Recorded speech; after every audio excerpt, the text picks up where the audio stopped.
takot mabisto na iba-iba yung mga istorya nung 18 Marites ho, mga kababayan. Yun lang ho yun.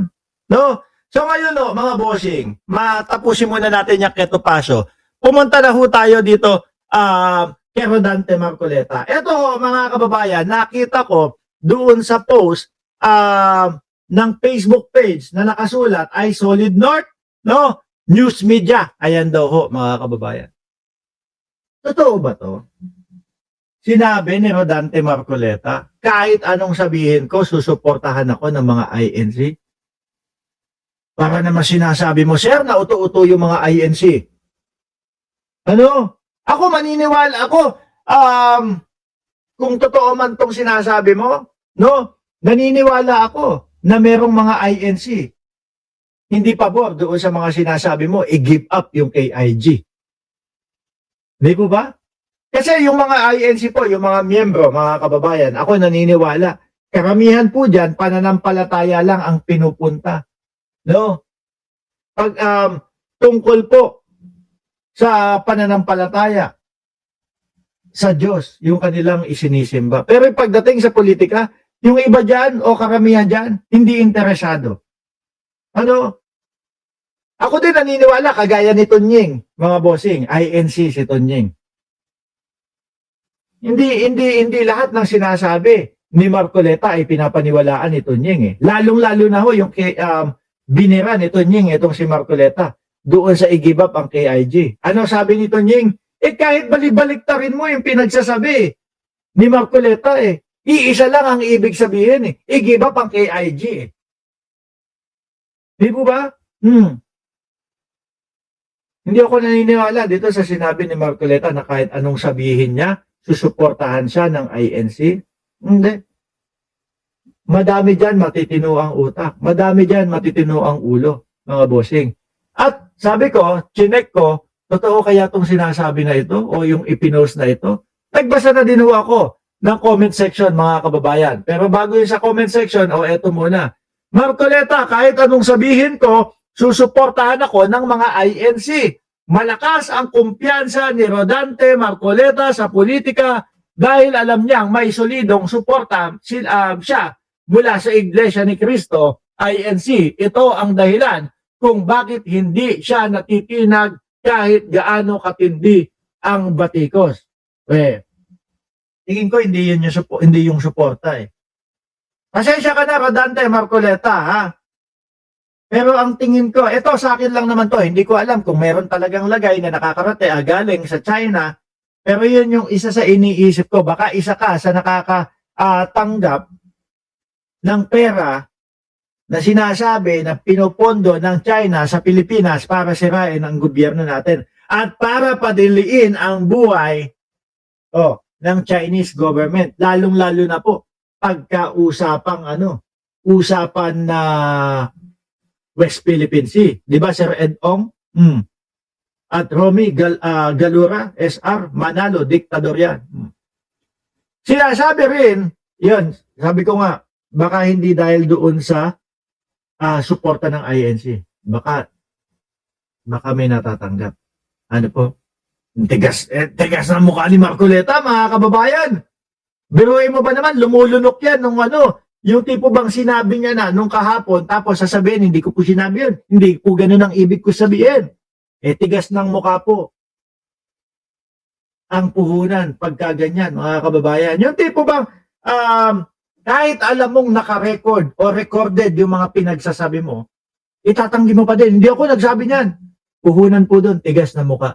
Mga DDS, mga kababayan, yun ang ano nila, puhunan nila. Si Duterte nga utang ng nung hindi pa ho nakukulong, mga kababayan. Ano sabi? Meron tayong bangag na pangulo. Tapos kinabukasan, hindi ko sinabi yon. Wala man akong sinabing ganyan.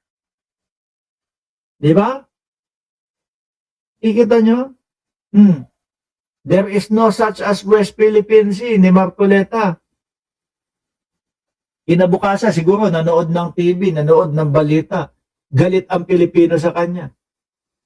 Hindi naman yung sinabi ko. Ang sabi ko lang, yung pangalan na West Philippine Sea.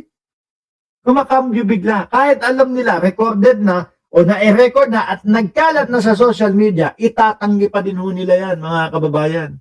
Sinasabi rin ng ilan na ang mga galaw at pahayag ni Marcoleta ay hindi lang basta personal na paninindigan. Para sa kanila, malinaw na may impluwensya ng pamunuan ng INC sa direksyon ng kanyang politika. Kung ganun, nasaan na? Yung nasaan na yung dati na sinasabi ang INC hindi makikialam sa politika? No? Bagay, napansin ko na din ho yan, mga kababayan. Naalala niyo po? Yung paano-ano nila, ano sabi doon? Yung parali-rali ho nila. Diba? Para sa kapayapaan, para sa kung ano, transparency. Diba yun yung sinasabi nila?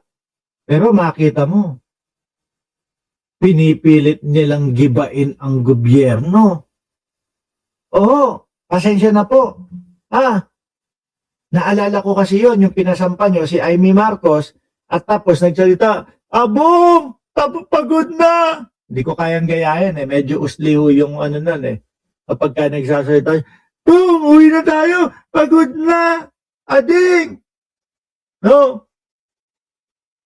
Wala. Puro pagpapabagsak ko. Tapos, pagka inihinto na kasi hindi daw agree yung INC doon sa sinabi ni Amy Marcos. Pero pagbaba doon sa entablado, sabay akap, kamay. Masayang-masaya sila. Di po ba? Dahil dito, maraming politiko ang nag-iingat na banggain si Marcoleta. Ibahin mo si Ping Lacson. Hindi ka uubra dyan. Sa realidad ng eleksyon sa Pilipinas, alam ng marami na ang pagkontra sa kanya ay pwedeng tignan bilang pagkontra rin sa ANC. Isang organisasyon may malaking impluwensya sa botohan. Saglit lang ho. Ilan ho sila? Ilan daw ho sila? Ilang million daw po, mga kababayan? 7 million, something like that. Ilan po ang populasyon sa Pilipinas? Dami ho. No? Kung porsyento ho, mga kababayan, ang pagbabasihan natin, wala pa 10% ng populasyon ng Pilipinas, yung INC, mga bossing. At ako, naniniwala ho ako na yung mga miyembro ho niyan, mga kababayan, merong sariling paninindigan. Pagka alam nila na mali, yung like Tunying, kaya humahanga ako kay Tunying Pag alam nilang mali yung sinasabi, hindi nila pinapaboran, no? Ngayon, dahil medyo hindi ko kilala yung Solid North News media, bumasa din po ako ng comment section, mga kababayan. Ayan niya, Ano sabi doon? Putik na yan. Mukha ni, ewan ko kung sino yung mukha. Mukhang pagto Suportado nga ng INC Iglesia. Uy, wag ya. Si Jinping nilagay doon. No? Ayan. Yun yung nag-comment. Ganyan pala INC, kahit inuuto ni Marcoleta, go lang. Cool. Ayoko nang basahin ito. No? Totoo kaya yung sinabi ni Marcoleta? Kung ano ang sinasabi ng China sa Global Time, inuulit lang ni Marcoleta. Ako mga kababayan, masasabi ko halatang halata at kitang-kita naman po Di ba? Yung pagiging maka-China ni Marcoleta Di ba, mga bossing? Alam mo yung ad hominem. No, hindi ab hominem. Ano yung abs? Ad hominem.